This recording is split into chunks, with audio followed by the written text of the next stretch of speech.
Hi, welcome to my dear students ಹಾಗೂ S V Y Karnataka updates ಚಾನಲ್ಗೂ ಸ್ವಾಗತ ಸುಸ್ವಾಗತ. ವಿದ್ಯಾರ್ಥಿನಿಯರಿಗೂ ಸ್ವಾಗತ. ಈಗ SSLC 2025ರ ಪರೀಕ್ಷೆ ರದ್ದು ಆಗಲಿದೆಯಾ ಇಲ್ವಾ, ವಿದ್ಯಾರ್ಥಿಗಳು ಓದ್ಕೋಬೇಕಾ ಬೇಡವಾ ಎನ್ನುವ ಒಂದು ವಿಡಿಯೋ ಬಗ್ಗೆ ಡಿಸ್ಕಸ್ ಮಾಡ್ತಿದ್ದೇವೆ. ವಿದ್ಯಾರ್ಥಿಗಳೇ, ನೀವು ಏನಾದರೂ ನಮ್ಮ ಚಾನಲ್ ಅನ್ನು ಹೊಸದಾಗಿ ವಿಸಿಟ್ ಮಾಡ್ತಾ ಇದ್ದರೆ please do channel subscribe and bell icon press, click the all option. Okay, next like with video. ಇನ್ನು ಮುಂಬರುವ ಅಪ್ಡೇಟ್ಸ್ಗೋಸ್ಕರ ಈಗಲೇ ಚಾನಲ್ ಅನ್ನು ಸಬ್ಸ್ಕ್ರೈಬ್ ಮಾಡಿ ಮತ್ತು ಬೆಲ್ ಐಕನ್ ಪ್ರೆಸ್ ಮಾಡಿ, ಆಲ್ ಆಪ್ಷನ್ ಅನ್ನು ಕ್ಲಿಕ್ ಮಾಡಿ, ಎಲ್ಲ ಫ್ರೆಂಡ್ಸ್ಗೂ ಶೇರ್ ಮಾಡಿ. ಓಕೆ, ಇನ್ನು ಮ್ಯಾಟರ್ಗೆ ಹೋಗ್ಬಿಡೋಣ ಡೈರೆಕ್ಟ್. ಈಗ 2025ರ SSLC ವಿದ್ಯಾರ್ಥಿಗಳ ಪೂರ್ವ ಪರೀಕ್ಷೆ ಅಂದರೆ ಪೂರ್ವ ಸಿದ್ಧತಾ ಪರೀಕ್ಷೆ preparatory exam question paper WhatsApp ಅಲ್ಲೂ ಮತ್ತು ಟ್ವಿಟರ್ ಅಲ್ಲೂ ಹಲವಾರು ಸೋಷಿಯಲ್ ಮೀಡಿಯಾದಲ್ಲಿ ವೈರಲ್ ಆಯಿತು. ಹೌದು, ಇದೆಲ್ಲ ತಿಳಿದಿರೋ ವಿಷಯ. ಹಾಗಾದರೆ ಸರ್, ವೈರಲ್ ಆಗಿರೋದು ಪ್ರಿಪರೇಟರಿ ಎಕ್ಸಾಮ್ ಕ್ವಶನ್ ಪೇಪರ್ ಅಷ್ಟೇ, ನಮಗೆ ಫೈನಲ್ ಎಕ್ಸಾಮ್ ಪೇಪರ್ ಏನೋ ವೈರಲ್ ಆಗಿಲ್ಲ ಅಂತ ಕೆಲವು ಸ್ಟೂಡೆಂಟ್ಸ್ ಕೇಳ್ತಾ ಇದ್ರು. ಓಕೆ, ಅದು ಕೂಡ ಡೌಟ್ ಕರೆಕ್ಟೇ. ಯಾಕೆ ಅಂದರೆ ಈಗ ವೈರಲ್ ಆಗಿರೋದು ಪ್ರಿಪರೇಟರಿ ಎಕ್ಸಾಮ್ ಪೇಪರೇ, ಹೌದಾ? ಫೈನಲ್ ಎಕ್ಸಾಮ್ ಪೇಪರ್ ಅಂತೂ ವೈರಲ್ ಆಗೋಕ್ಕೆ ಚಾನ್ಸಸ್ ಇರೋದಿಲ್ಲ. ಓಕೆ, ಇನ್ನು SSLC 2025ರ ಪರೀಕ್ಷೆ ಬರೆಯೋ ವಿದ್ಯಾರ್ಥಿಗಳಿಗೆ ಇರುವ 3 ಪ್ರಶ್ನೆಗಳು ಅವು ಯಾವುವು ಅನ್ನೋದು ತಿಳಿದುಕೊಳ್ಳೋಕೆ ನೀವು ರೆಡಿ ಇದ್ದರೆ ಈ ವಿಡಿಯೋವನ್ನು ಕೊನೆಯವರೆಗೂ ನೋಡಿ, ನಿಮ್ಮ ಫ್ರೆಂಡ್ಸ್ಗೂ ಶೇರ್ ಮಾಡಿ. ವಿದ್ಯಾರ್ಥಿಗಳ ಮೊದಲನೆಯ ಪ್ರಶ್ನೆ, ಸರ್, ಈಗ ನಾವು ಫೈನಲ್ ಎಕ್ಸಾಮ್ ಬರಿತೀವಾ ಇಲ್ವಾ ಅನ್ನೋದು ಗ್ಯಾರಂಟಿ ಬೇಕು ಸರ್ ನನಗೆ.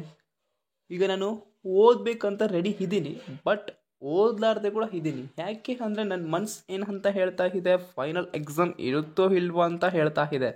ಅದಕ್ಕೋಸ್ಕರ ತಿಳಿಸ್ಕೊಡಿ ಸರ್ ಅಂತ ಕೇಳಬಹುದು.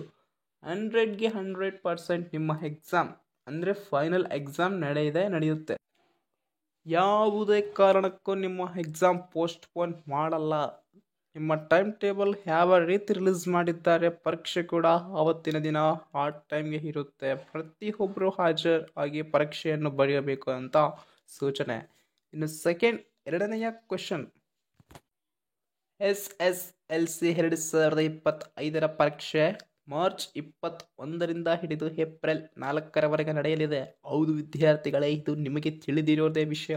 ಆಗ ಸರ್, ಈಗ ನಾವು ಎಕ್ಸಾಮ್ಗೆ ಓದ್ಬೇಕು ಅಂತ ಹೇಳ್ತೀರಲ್ವಾ, ಇಂಪಾರ್ಟೆಂಟ್ ಕ್ವಶನ್ಸ್ ಓದಿದ್ರೆ ಸಾಕೇನು ಸರ್ ಅಂತ ಕೇಳಬಹುದು. ಅಲ್ಲ ವಿದ್ಯಾರ್ಥಿಗಳೇ, ಈಗ ನೀವು ಇಂಪಾರ್ಟೆಂಟ್ ಕ್ವಶನ್ಸ್ ಓದಿದ್ರೆ ಏನು ಇರುತ್ತೆ ಹೇಳ್ರಿ? ಎಲ್ಲ ಕಲಿತು ಒಂದು 50 to 70 ಕ್ವಶನ್ಸ್ ಓದಿರ್ತೀರ. ಅದಕ್ಕೋಸ್ಕರ ಪ್ರತಿಯೊಂದು ಕ್ವಶನ್ ಬೀಳಲಾರ್ದೆ ಓದಬೇಕು. ನೀವು ರ್ಯಾಂಕ್ ಹೆಚ್ಚು ತರಬೇಕು ಅಂದರೆ, ಪಾಸ್ ಆಗಬೇಕು ಕೂಡ ಅಂದರೆ ಮಿನಿಮಮ್ ಸ್ಕೋರ್ ಮಾಡಲೇಬೇಕು.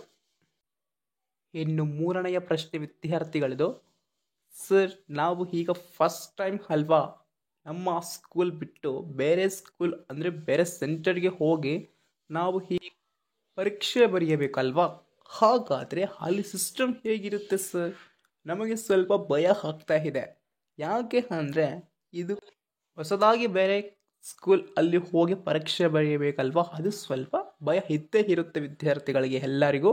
ಏನು ಚಿಂತೆ ಪಡೆಯಬೇಡಿ. ನೀವು ಓದಿದ್ದು ಅಂದೇ ನೆನಪು ಇರಬೇಕಂದ್ರೆ ಓದಿದ ನಂತರ ನೀವು ಆ ನೋಟ್ಬುಕ್ ಅನ್ನು ಕ್ಲೋಸ್ ಮಾಡಿ ಒಂದು ರಫ್ ಬುಕ್ ಅನ್ನು ತಗೊಂಡು ಏನು ಓದಿನಿ ಅದನ್ನು ನೀವು ಜ್ಞಾಪಕಿಸ್ಕೊಳ್ತಾ ಬರೀರಿ.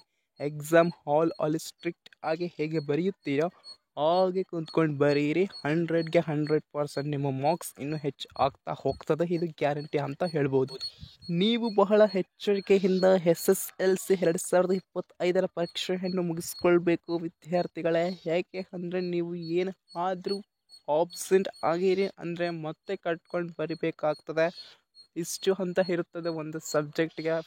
ಮತ್ತೆ ಕಟ್ಕೊಂಡು ಬರಿಬೇಕಂದ್ರೆ ನೀವು ರೆಡಿ ಇದ್ದರೆ ಬರೀರಿ, ಇಲ್ಲ ನಾನು ಈಗಲೇ ಬರಿಬೇಕಂದ್ರೆ ಬರೆದ್ಬೇಡಿ. ಓಕೆ, ಇನ್ನು ಯಾವುದೇ ಕಾರಣಕ್ಕೂ ಎಕ್ಸಾಮ್ ಮತ್ತೆ ಪೋಸ್ಟ್ಪೋನ್ ಆಗಲ್ಲ, ಡೇಟ್ಸ್ ಚೇಂಜ್ ಆಗಲ್ಲ, ಟೈಮ್ ಟೇಬಲ್ ಪ್ರಕಾರನೇ ಇರುತ್ತೆ. ಎಲ್ಲರಿಗೂ ಆಲ್ ದ ಬೆಸ್ಟ್. ಚೆನ್ನಾಗಿ ಓದಿಕೊಳ್ಳಿ, ಒಂದು ಒಳ್ಳೆಯ ರಿಸಲ್ಟ್ಸ್ ತಂದು ಅಪ್ಪ ಅಮ್ಮನನ್ನು ಆನಂದ ಪಡಿಸಿ ಹೇಳ್ಕೊಳ್ತಾ thanks for watching. Thank you.